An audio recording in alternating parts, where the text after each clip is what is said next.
I'm so happy you're here. Welcome to Chai Beauty, where I get to share my thoughts, my dreams, my aspirations, my visions for the future. And guess what? You get to be along for this journey because we are in this together.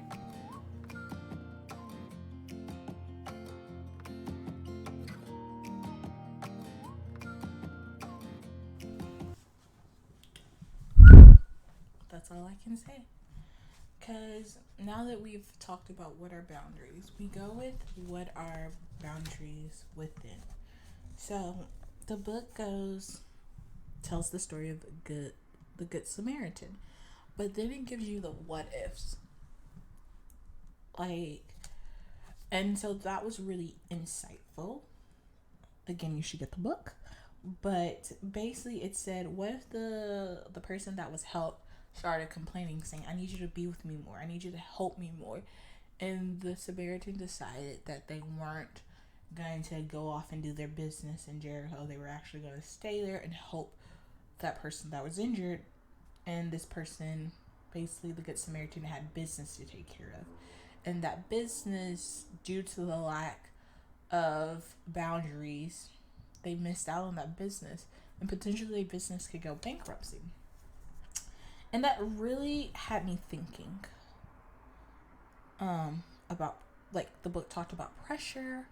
It talked about internal pressure and external pressure. And really, it goes back to feelings.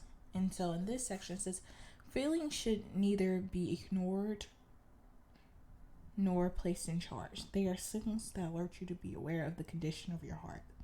The feeling says the Bible says to own your feelings and be responsible for them. You must see them as your property so you can begin to find an answer to whatever issue they are pointing. They can often motivate you to do so much good. What do you tend to do with your feelings? Ignore them or let them be in charge? Why do you think you respond that way? What do you tend to do with the feelings of anger? If you are nursing any feelings of anger right now, what problems that need to be addressed are they pointing you towards? What will you do about that problem? And I said, I don't know.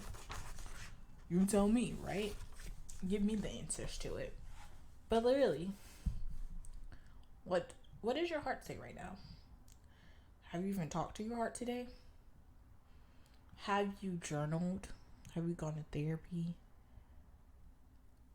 Let's again go back to why we're here and why we're trying to grow.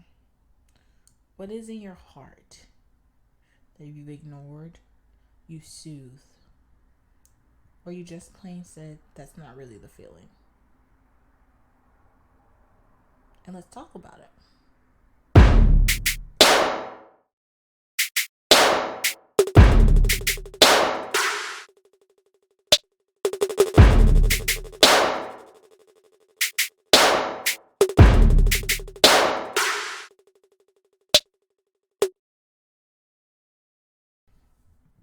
So, when I think about these questions about feelings, what do I tend to do with my feelings? I am definitely an avoidance flight person. I did not take confrontation as a bad thing. I'm just a person that was like, is this gonna kill me? No. And I kind of walked off and was like, it's not killing me. I'm just gonna move on with my life. And I just learned earlier in life, literally earlier in life is usually like 1-2 year differentiation. But I learned that like that is just me disassociating with my feelings, and I'm not really living that emotion out. Like, I'm not really acknowledging it and giving it the time that it needs. It doesn't have to control me, but like, if I'm sad, I shouldn't stuff my tears. It's like, I'm sad right now. Let me process that in the way of like me sitting. Like, sometimes I just sit in the shower. Sometimes I sit on the edge of my bed and I just write out why I'm sad so that I can like remember that this caused me to be sad and why did it cause me to be sad. Is usually how I go with it, is how I deal with my feelings now. when it comes to anger, I am not the best advice giver when it comes to anger. I think I'm definitely get frustrated, and I can either just drop it or I can escalate. I'm not a de-escalator yet. I'm practicing. I'm work in progress. I know this. But the fact that I've acknowledged that I'm angry, was a big step for me. But in my anger, I've learned that like I'm not really angry. I'm frustrated with something, or I'm disappointed, or I've learned the word rejection. Like, oh, I took that personally when I really shouldn't have, and so I'm moving differently because I took that as rejection. And that has caused me to like slow down my pace and actually do something different. And so it said like, did you have any problems? Have you addressed them? Like a long time ago, like 2015, I had a friend that came to LSU. We hung out, and like I'm really bad at writing. Like so bad that somebody was like, "Is English your second language?" And I was like, "Oh, I know it's English." Because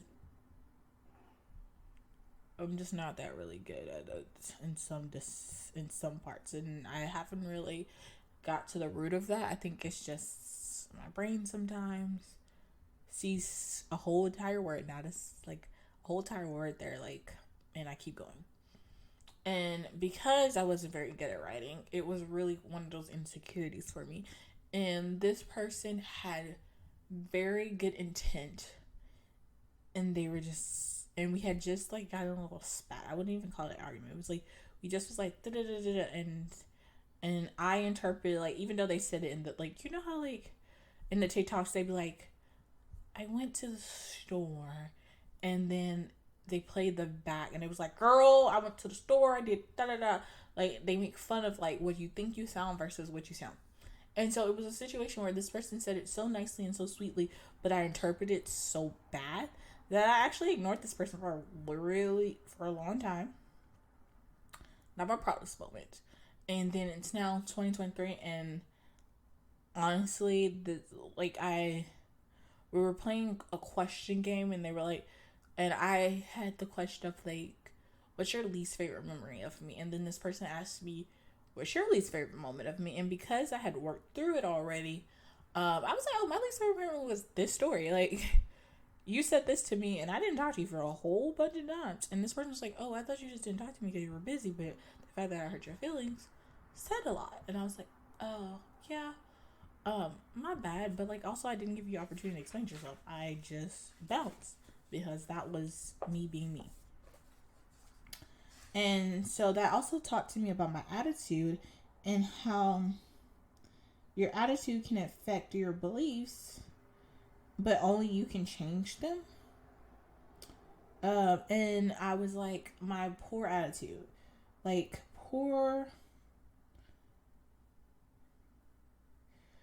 how have I gone to God for my attitude? It's usually how I think about it, and I try to keep my attitude positive, or I try to be realistic. And so like how I handle my attitude and my beliefs is like I go to God, and I use Philippians 4:8, and I use 1 Corinthians, because like if God is love, and these are the ways he showed love, and I don't take them as situational based, I take them as people based. And this tends and then one of the questions was, do you tend to feel responsible for other people's feelings, choices and behavior? Not anymore. I used to think that I do because of my strong will, I could change somebody's behavior if I did the right thing. And I've just been in situations in the course of like going into the workforce, and now seeing that I can do 110 and still not please somebody. And I also had the responsibility of like behavior and values. And one of the questions was, What choices in your life have you failed to take responsibility for, and whom you're blamed um, for what circumstances are in your life? And for a long time, I had one of my parental parents I blamed for a lot of things. Just because they installed a lot into me. And I came to a point that was exhausting. And then I realized, like, me having that geographic distance, also that emotional distance, to look around my life and be like, where I am right now was basically small steps led me to where I am right now. And I'm actually in a good place. So why are you holding these things from this person? Because you're basically been 3 years out of your parental's like guidance, help, because you isolated yourself. And if you're in a good place, that means you're in a good place. And I also held them responsible for reaction and actions that I have now.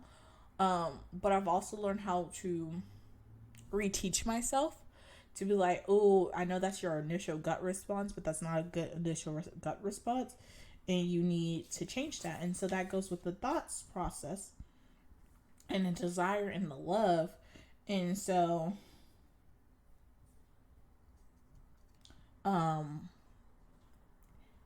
at this season in my life, I've done a very good job of it. I think I'm now at 20. How old am I? At 26. It's the giving and receiving love. I give a whole bunch, but I've seen patterns of myself where I self-sabotage and I can't receive love. On a large scale. Like, it has to, I want to control how I receive love. And so that's what led me to the Enneagram and the 5 love languages, because I was trying to control love when I really just needed to accept it for who it is. And so I'm in the season of constantly reminding myself what I want and what I need are not the same.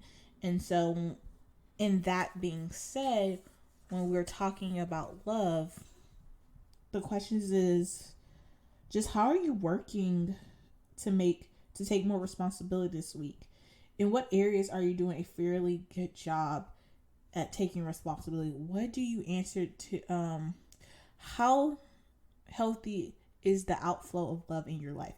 What are you giving to others, the kind of unconditional love God gives you? And when I think about those questions, and I challenge you for these questions, is how is your flow of love happening? Like, are you loving people like you love yourself? So I love myself that I give myself gifts. I love myself that I go on dates with myself. I love myself enough that, like, sometimes I just walk in the mirror and I be like, you a bad mama Gemma. Do. Right?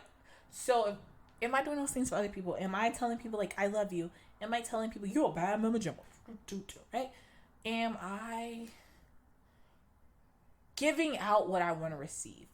And if I am, the questions I've been asking myself lately is, why is it so difficult if you're giving out what you want to receive, but you can't take it yourself? So what do you need to work on?